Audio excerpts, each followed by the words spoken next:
Canada does have a fantastic opportunity. The unfortunate part is we only have one customer for gas currently. We export 100% of our natural gas to the United States. And so the opportunity has been up to 18 LNG projects up and down the West Coast, a few more proposed for the East Coast. And a dozen years later, we have yet to have LNG shipped from either coast in Canada. So that's where the next step is. The next step is producing gas in the West that feeds LNG export terminals that in turn goes to clean up the energy systems in our Asia-Pacific trade partners.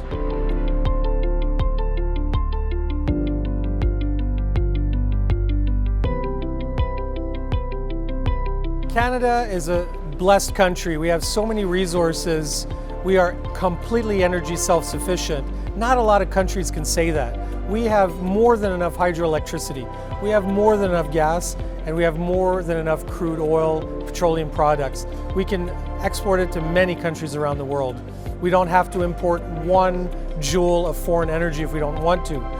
And so our number one Triple Crown advantage is the fact that we're energy secure, and not a lot of countries can say that. Another advantage that we have in Canada is a very modern economy and infrastructure. We have a stable democracy, fantastic banking and financial sector, and so these are things that would make investors want to come here to eliminate these non-technical risks or these financial risks. And the third Triple Crown advantage is that Canada is already a leader on environmental issues. We are leaders in methane flaring reduction. We're leaders in remediation of sites. We're leaders in parks and protected areas. We can always do better, but our regulatory systems are respected around the world. And so with these advantages, we should be poised to export more to our trading partners.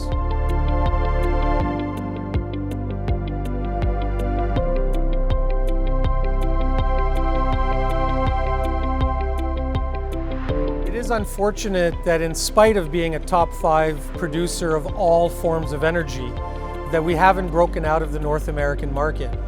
And the reasons for that, there are many, but if we try to boil it down, is we have kind of a unique constitutional system here, where the provinces own the natural resources and the provincial and federal governments share environmental concerns, and because of our regional differences, I mean here on the West Coast, then we have a range of Rocky Mountains separating us from the prairies, and then we have of course the maritime and the French situation in Quebec. We're lacking a national energy dialogue that puts this top 5 position on the table where every Canadian can understand that this is a very lucrative, very beneficial to Canada if we can develop our export markets.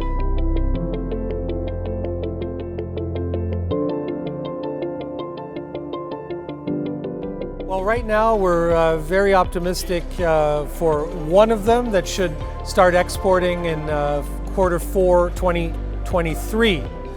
Now, obviously, this is not ideal because other countries will have 3 and 4 LNG terminals online while we're still building the one. I think there are 3 that are in very good shape, and we just hope that the regulatory issues proceed smoothly. We hope that Indigenous consultations yield beneficial agreements. There's still, every project will have specific tax and fiscal issues to discuss. But at the end of the day, these are really, really good projects for Canada. These are good projects for economy, for our exports. But I think the cleaner LNG will be beneficial with our trading partners if it is used to displace coal to make electricity.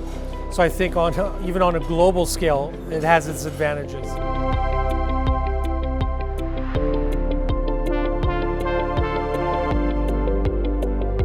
Well, I really liked the energy. I really liked meeting some of the exhibitors here.